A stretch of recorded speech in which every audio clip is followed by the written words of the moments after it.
Hello बच्चों। तो आज हम नया टॉपिक स्टार्ट करते हैं, कोरोना। तो कोरोना जो है उसको समझने से पहले थोड़ा हम बेसिक समझ लेते हैं। देखो बच्चों, हम एयर की यदि बात करें, जो आपकी एयर है, air is not a perfect insulator. It is not a perfect insulator. Air हमारी एक परफेक्ट इंसुलेटर नहीं होती है। देखो, थोड़ा ये पहले सुनने वाली चीज़ें हैं, इसमें सब प्रूफ वगैरह तो कोई है नहीं, आपको कॉन्सेप्ट ही समझना है कि कोरोना लॉस हमारा बेसिकली होता कैसे है। तो जो आपकी एयर है उसमें उसके मॉलिक्यूल्स हैं, आयंस हैं, जो नॉर्मल कंडीशन पे फ्रीली मूव करते रहते हैं। जैसे माना दो कंडक्टर्स हैं हमारे, ठीक, दो आपके ट्रांसमिशन लाइन के कंडक्टर्स हैं, इनके बीच में एयर होती है, हमारी एयर के मॉलिक्यूल्स हैं। तो एयर हमारी एक परफेक्ट इंसुलेटर नहीं होती है, उसमें उसके आयंस हैं, उसमें जो इलेक्ट्रॉन्स हैं एटम के चारों तरफ वो मूव करते रहते हैं, ठीक है। और एक पर्टिकुलर इलेक्ट्रिक फील्ड पर यदि हमारे दो कंडक्टर्स के बीच में एक इलेक्ट्रिक फील्ड की वैल्यू, जो वोल्टेज ग्रेडियंट है उसकी वैल्यू एक लेवल को क्रॉस करती है, तो जो आपके ये आयंस हैं, जो एयर के मॉलिक्यूल्स हैं, वो आयनाइज हो जाते हैं और उनमें कॉलिजन होने लगता है, स्पीड उनकी बढ़ जाती है, मूव करते हैं एक जगह से दूसरी जगह। तो उसकी वजह से क्या होता है, जो कॉलिजन होता है तो नंबर ऑफ़ फ्री इलेक्ट्रॉन्स की जो संख्या है वो धीरे धीरे बढ़ती जाती है। और एक कंडीशन ऐसी आती है कि दो कंडक्टर्स के बीच में आप कह लो, या आपका जो कंडक्टर है उसके चारों तरफ आपको एक स्पार्क दिखाई देता है, आपको स्पार्किंग दिखाई देती है, जो कि हमारा कोरोना कहलाता है। तो अगर हम शॉर्ट में बोलें कि जो एयर के मॉलिक्यूल्स हैं उनका ionisation of air molecules, of air particles या air molecules is called corona. और एक पर्टिकुलर इलेक्ट्रिक फील्ड होना चाहिए, ठीक, उसकी वैल्यू आप लोगों को पता होनी चाहिए कि जो यदि इलेक्ट्रिक फील्ड हमारा 30 kV पर सेंटीमीटर से ज़्यादा हो जाता है, 30 kV पर centimetre peak to peak value है, या हम इसको 20 kV पर सेंटीमीटर बोलें, ये RMS वैल्यू है वोल्टेज ग्रेडियंट की।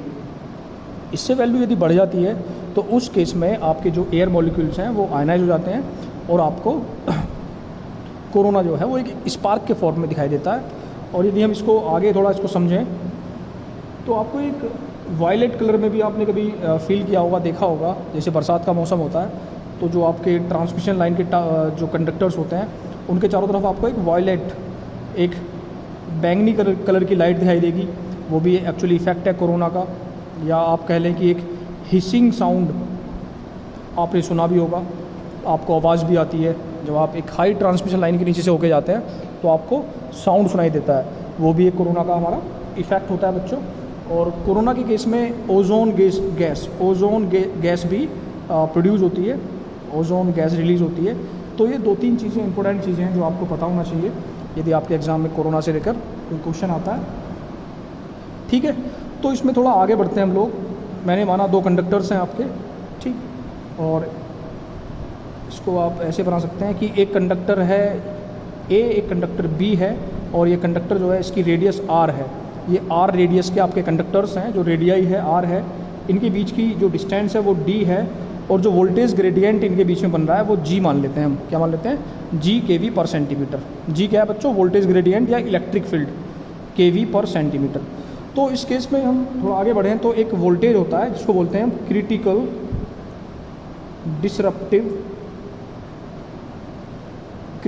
Disruptive voltage.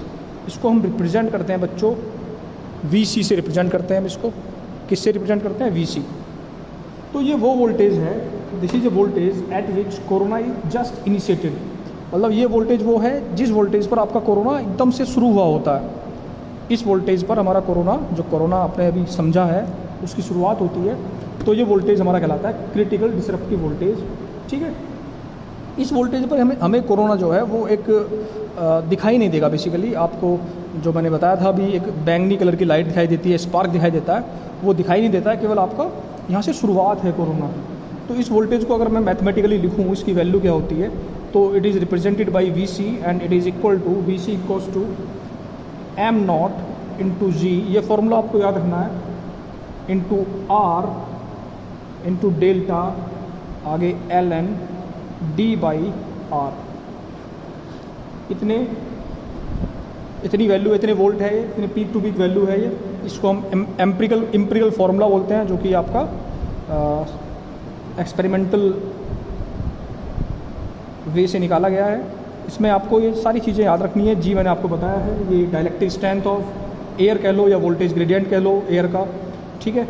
जी को मैं लिख देता हूँ, this is the strength of dielectric strength of air, और आपको पता है कितनी होती है, 31 kV या 30 kV पर सेंटीमीटर या 21 kV पर सेंटीमीटर। 30 kV पर सेंटीमीटर है इसकी RMS इसकी पीक वैल्यू, और 21 सेंटीमीटर है इसकी RMS वैल्यू, ठीक है। अब ये चीज़ें, और ये एम नॉट क्या है, आर तो पता है, रेडियस है, डेल्टा क्या है, ये आपको समझना है। एम नॉट कहलाता है हमारा surface irregularity factor. Am not को क्या बोलते हैं बच्चों, मैं यहाँ लिख देता हूँ, एम नॉट है हमारा surface irregularity factor. Irregularity factor तो आपका कोरोना जो है आपसे पेपर में यदि आता है कि क्या सरफेस कंडीशंस पे भी डिपेंड करता है, तो आप कहेंगे यस, आपका जो कोरोना लॉस है वो सरफेस कंडीशन पे भी डिपेंड करता है। एम नॉट की वैल्यू वेरी करती है 0.8 से लेकर 0.9 तक, ठीक है। ये हमारी ACSR कंडक्टर के लिए है, और 0.921 ये होलो कंडक्टर के लिए है, जो आपका खोखला कंडक्टर होता है, होलो या रफ कंडक्टर के लिए इसकी वैल्यू हमारी 0.9 से 1 तक वेरी करती है, ठीक है बच्चों। और इसके बाद बचा डेल्टा।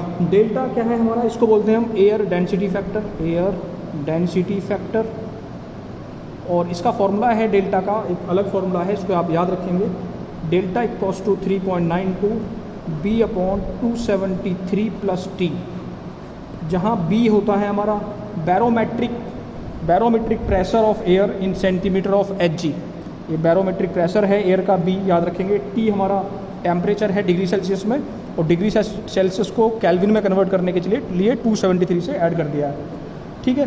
तो ये था हमारा क्रिटिकल डिसरप्टिव वोल्टेज, जहाँ पर हमारा कोरोना शुरू होता है, दिखाई नहीं देता है, उसकी वैल्यू हमारी ये होती है। आपको ये पता होना चाहिए, ये फॉर्मूला आपको याद होना चाहिए, m0g × R × delta ln D/R। एक वोल्टेज और होता है जिसको बोलते हैं हम क्रिटिकल विजुअल वोल्टेज, या विजुअल डिसरप्टिव वोल्टेज ही बोलते हैं इसको हम। इसका एक नाम क्रिटिकल विजुअल वोल्टेज, इसको V और स्मॉल v से रिप्रेजेंट करते हैं, ठीक है। So this is the voltage at which your corona is visible with violet और ब्लू कलर। देखो बच्चों, ये वो वोल्टेज है जहाँ पर आपका कोरोना आपको बैंगनी या नीले रंग में दिखाई देता है। आपको यदि कोरोना जो है वो बैंगनी या नीले रंग में दिखाई देने लगे, तो जिस वोल्टेज लेवल पर, वो हमारा क्रिटिकल विजुअल वोल्टेज कहलाता है। उसकी वैल्यू है हमारी VV = mV × G × R × delta 1 + 0.3 √R × delta ln D/R kV, इतने kV पर फेस, इतने kV पर फेस, ठीक है। तो यहाँ पे आप लोग याद रखेंगे ये सब वैल्यू। ये हमारा सरफेस इरेगुलरिटी फैक्टर है, जी हमारा voltage direct strength of air है, आर रेडियस है, डेल्टा आपको बताया मैंने एयर डेंसिटी फैक्टर है, ठीक। इसके बाद आप लोगों को मैं अगर कोरोना लॉस का फॉर्मूला बताऊं, कोरोना लॉस, ये जो कोरोना लॉस है हमारा, वो हम कैसे निकालते हैं, ठीक है। इसका एम्पिरिकल फॉर्मूला है कोरोना लॉस का भी, आप लोग याद रखेंगे। PL = 241 × 10⁻⁻5 F + 25 divide by delta into √R/D V phase minus VC का होल स्क्वायर, इतने किलोवाट पर फेज। ये बहुत इंपॉर्टेंट फार्मूला है, यहाँ से आपको पता होना चाहिए। दिख रहा है साफ साफ कि आपका जो कोरोना लॉस है, it depends on frequency. F + 25 frequency पर भी डिपेंड करता है। डेल्टा जो आपका एयर डेंसिटी फैक्टर, उस पर डिपेंड करता है लॉस। R हमारा क्या है, रेडियाई है कंडक्टर की। D हमारी डिस्टेंस है दो कंडक्टर्स के बीच की, और V फेज हमारा फेज वोल्टेज है। VC आपको पता है क्रिटिकल डिसरप्टिव वोल्टेज है। एक चीज़ आप लोग ध्यान रखेंगे कि भाई कोरोना लॉस होने के लिए आपका जो फेज वोल्टेज है, V फेज जो वोल्टेज है, that should be more than critical descriptive voltage, ठीक है। तभी हमारा कोरोना होगा, कोरोना अकर्स, कोरोना होता है। अदरवाइज़ हमारा कोरोना लॉस नहीं होगा। यदि आपका फेज वोल्टेज इस VC से कम है, जो आपने VC देखा था अभी यहाँ पे, इससे वैल्यू कम होगी तो कोरोना स्टार्ट ही नहीं होगा। आपको पता होना चाहिए इस वोल्टेज पर ही आपका कोरोना स्टार्ट होता है। यदि फेज़ वोल्टेज की वैल्यू कम है इससे तो कोरोना स्टार्ट नहीं होगा। तो ये कंडीशन है कोरोना लॉस के होने की कि V phase should be more than V C. ठीक है, इसके बाद हम लोग आगे देखेंगे कि कोरोना को कम कैसे किया जाता है, कौन कौन से तरीके हैं कोरोना लॉस को कम करने के। वो हम अभी नेक्स्ट वीडियो बनाऊंगा मैं आप लोगों के लिए, उसमें देखेंगे।